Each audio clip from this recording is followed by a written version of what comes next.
오늘 이 새벽에 하나님께서 우리에게 주시는 하나님 말씀은 이사야 56장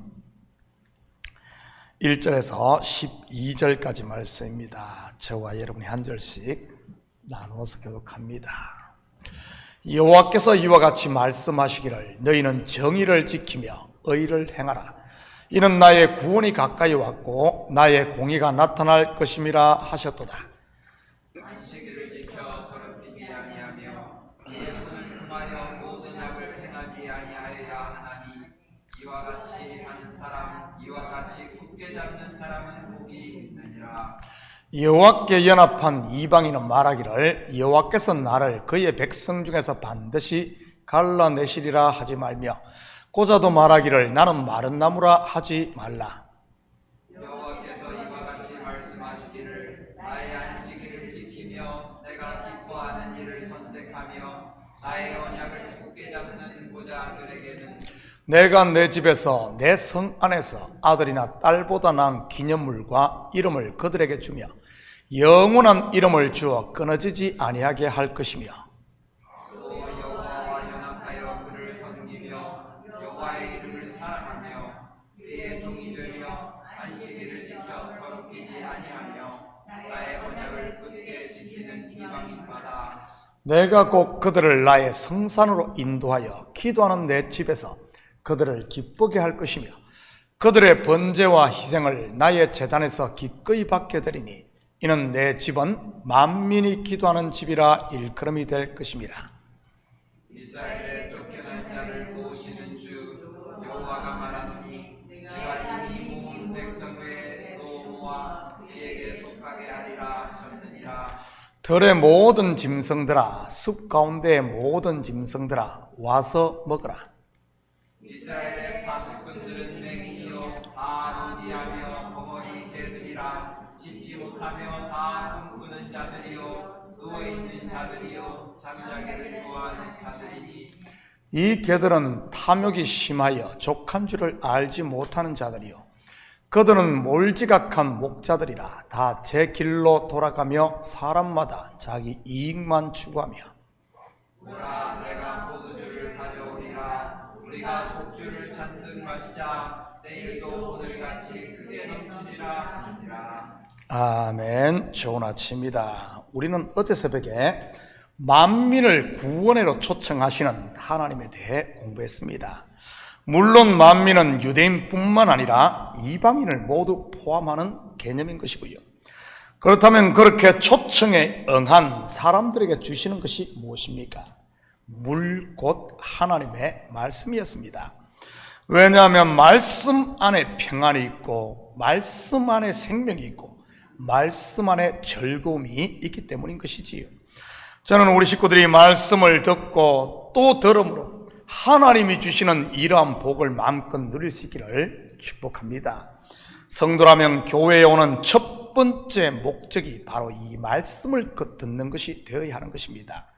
말씀 빠진 예배, 말씀 빠진 교제, 말씀 빠진 헌신은 있을 수 없는 것이지. 그래서 초대교회 사도들 또한 모일 때마다 말씀을 강론하고 떡을 뗐던 것이고요. 성경에서 떡을 뗐다는 말은 단순한 교제만을 말하는 것이 아닙니다. 여러분, 떡이 상징하는 것이 무엇입니까? 예수님의 몸입니다. 물론 예수님은 말씀이 육신이 되어 오신 분으로서 예수님의 몸 또한 하나님의 말씀을 상징하는 것이고요. 오늘은 말씀을 듣고 순종함으로 하나님께 연약된 이방인에게 주어진 복에 대해 살펴보도록 하겠습니다. 여기서 연합되었다는 말은 말씀에 순종함으로 열매가 있는 삶을 산다는 뜻인 것입니다. 말씀이 내 안에, 내가 말씀 안에 사는 것 말이지요. 3절입니다. 여호와께 연합한 이방인은 말하기를 여호와께서 나를 그의 백성 중에서 반드시 갈라내시리라 하지 말며 고자도 말하기를 나는 마른 나무라 하지 말라. 여러분, 원래 이방인은 어떤 상태에 있었습니까? 하나님 나라 밖에 있었습니다. 다르게 말하면 죄와 사망 가운데 버려져 있었다는 말입니다. 그러니 무슨 소망이 있었겠습니까? 이방인들의 이 비참함을 가장 잘 보여주는 것을 한번 볼까요? 마가복음 7장 26절 27절입니다. 그 여자는 헬라인이요 스로보니게 족속이라 자기 딸에게서 귀신 쫓아내 주시기를 간구하거늘 예수께서 이르시되 자녀로 먼저 배불리 먹게 할지니 자녀의 떡을 취하여 개들에게 던짐이 마땅치 아니하니라. 여러분, 다른 사람도 아닌 예수님으로부터 개 취급을 받는다. 상상이 가십니까? 이것은 무엇을 보여주는 것이겠습니까? 이방인의 상태가 개와 같다는 말 아니겠어요? 알고 보면 이방인만 그런 것이 아닌 하나님의 백성 유대인들 또한 예외는 아니었던 것이고요. 그런데 이런 짐승과 같던 이방인이라 할지라도 하나님과 연합이 되면 어떻게 됩니까? 거룩한 하나님의 자녀가 됩니다. 하나님의 나라를 상속할 아들 말이지. 계속해서 귀신 들린 딸을 둔 스로보니게 여인의 이야기를 볼까요? 28절에서 30절입니다. 여자가 대답하여 이르되 주여 올소이다마는 상 아래 개들도 아이들이 먹던 부스러기를 먹나이다. 예수께서 이르시되 이 말을 하였으니 돌아가라. 귀신이 내 딸에게서 나갔느니라 하시매 여자가 집에 돌아가 본즉 아이가 침상에 누웠고 귀신이 나갔더라. 여러분, 이 여인의 딸이 어떻게 고침받았습니까? 바로 예수님의 말씀에 아멘 했기 때문인 것입니다. 오늘 본문으로 말하면 하나님과 연합된 것이지. 그러자 그가 비록 이방인이었다 할지라도 그의 청이 거절당하지 않고 온전히 응답받게 됩니다. 그런데 우리가 신앙생활을 하다 보면 어떻습니까? 모태신앙이나 아니면은 3대, 4대째 믿는 가정에서 태어나 자란 사람들은 그래도 신앙의 뿌리가 있어 쉽게 곁길로 가지 않습니다. 그런데 다른 종교를 믿는 집안이나 나이가 들어 신앙생활을 한 사람은 어떻습니까? 더 많은 유혹과 환란이 있는 것이 사실입니다. 또한 쉽게 세상으로 가거나 시험에 빠지기도 하고요. 그럴 때마다 드는 생각이 무엇입니까? 정말 내가 거듭난 사람일까? 또는 이러다 지옥 가는 것 아니야? 이런 생각 아닙니까? 사실 말씀 위에 굳게 세워지기 전까지는 수없이 이런 생각이 들 것입니다. 저도 예전에는 그랬었고요. 물론 지금이야 말씀 위에 서 있기 때문에 그런 일은 없지만 말이지. 3절을 다시 보면 여호와께서 나를 그의 백성 중에서 반드시 갈라내시리라 하지 말며, 무슨 말입니까? 여호와와 한 번 연합된 거듭난 성도는 다시는 하나님께서 쫓아내지 않는다는 말입니다. 다르게 말하면 하나님의 손이 너를 붙들고 있으니 흔들리지 말고 구원의 확신 가운데 서라는 말이지. 저는 우리 식구들이 의심이 들어오려고 할 때마다 예수의 이름으로 물리치시고 말씀을 더욱 가까이 할 수 있기를 축복합니다. 내 속에 말씀이 없을 때 이런 것들이 찾아오는 법이니까요. 5절입니다. 내가 내 집에서 내 성 안에서 아들이나 딸보다 나은 기념물과 이름을 그들에게 주며 영원한 이름을 주어 끊어지지 아니하게 할 것이며. 당시 이스라엘 백성들은 자식이 없는 것은 수치를 넘어 하나님의 저주라고 생각을 했습니다. 왜냐하면 그들은 아브라함의 후손을 통해 메시아가 올 것이라는 예언을 받았기 때문입니다. 그러기에 그들에게 삶의 1순위는 하나님을 예배하는 것이요, 그 다음이 아들을 낳는 것이었던 것이고요.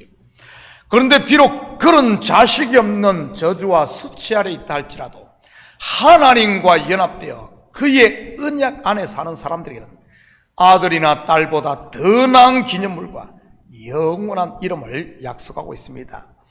여러분의 영원한 이름이 무엇입니까? 거룩한 자, 성도인 것입니다.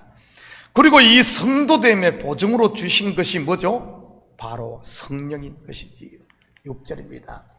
또 여호와와 연합하여 그를 섬기며 여호와의 이름을 사랑하며 그의 종이 되며 안식일을 지켜 더럽히지 아니하며 나의 언약을 굳게 지키는 이방인마다.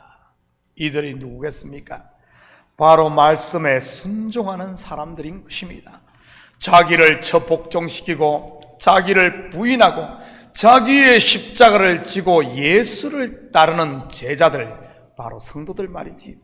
저는 우리 식구들이 이왕 신앙생활을 하는 거 좀 제대로 했으면 좋겠어요. 10년, 20년을 해도 눈곱만큼도 변화가 없는 그런 자기 중심의 엉터리 신앙을 하지 마시고요. 일명 무늬만 크리스찬 말입니다. 사실 이민사회에 이런 분들이 얼마나 많습니까? 교회는 다니는데 세상 사람들보다 못한 분들 말이지요. 매 세상 사람들에게 손가락질 받는 분 말입니다. 왜 그런 줄 알아요? 첫째는 말씀을 듣지 않았어요. 둘째는 자기 부인이 없어서 그런 겁니다. 자기를 부인하지 못하는 신앙생활 백날 천날 해도 꽝인 것이지.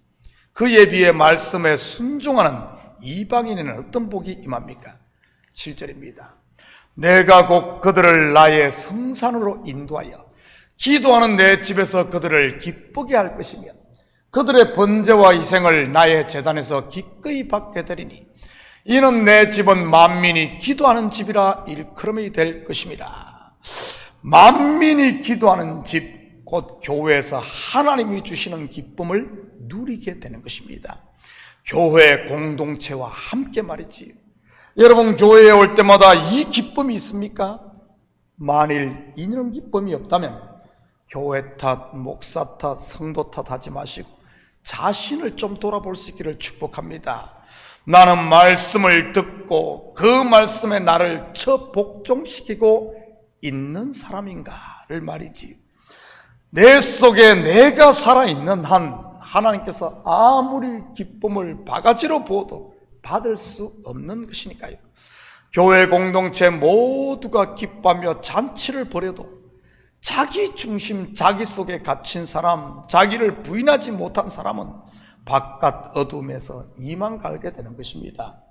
또한 말씀을 듣고 순종하는 성도들에게는 하나님과 나 사이에 담이 허물어지고 왕의 대로, 즉 킹스 하이웨이가 열리는 것이지요.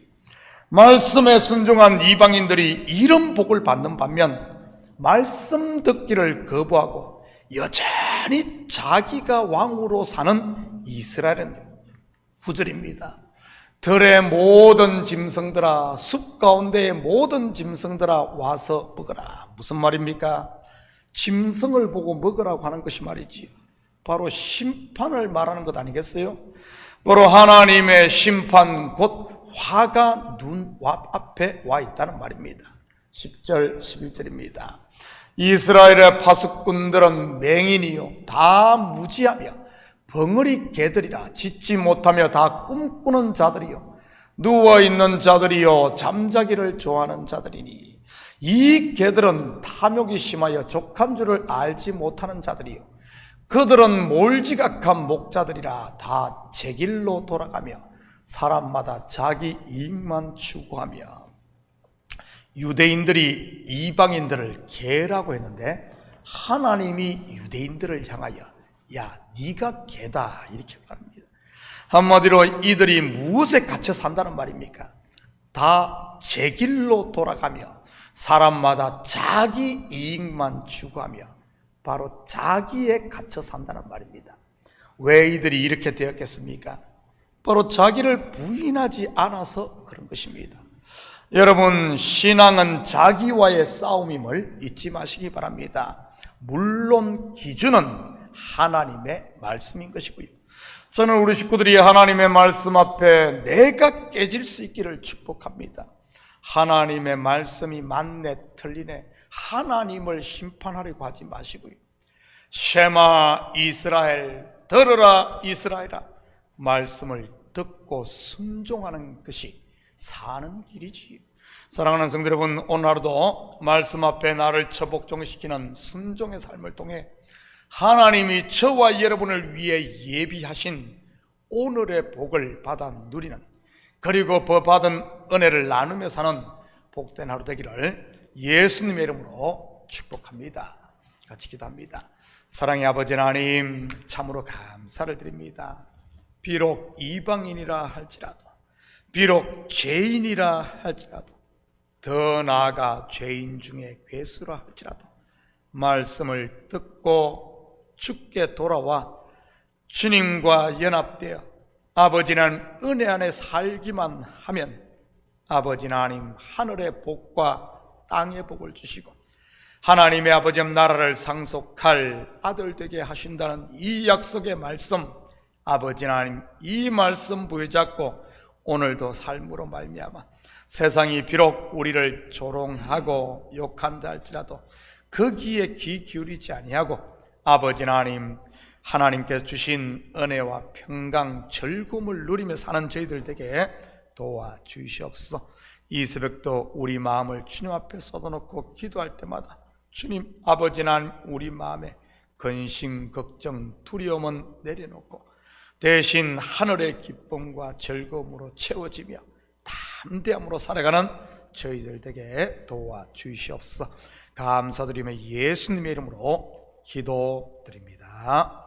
아멘.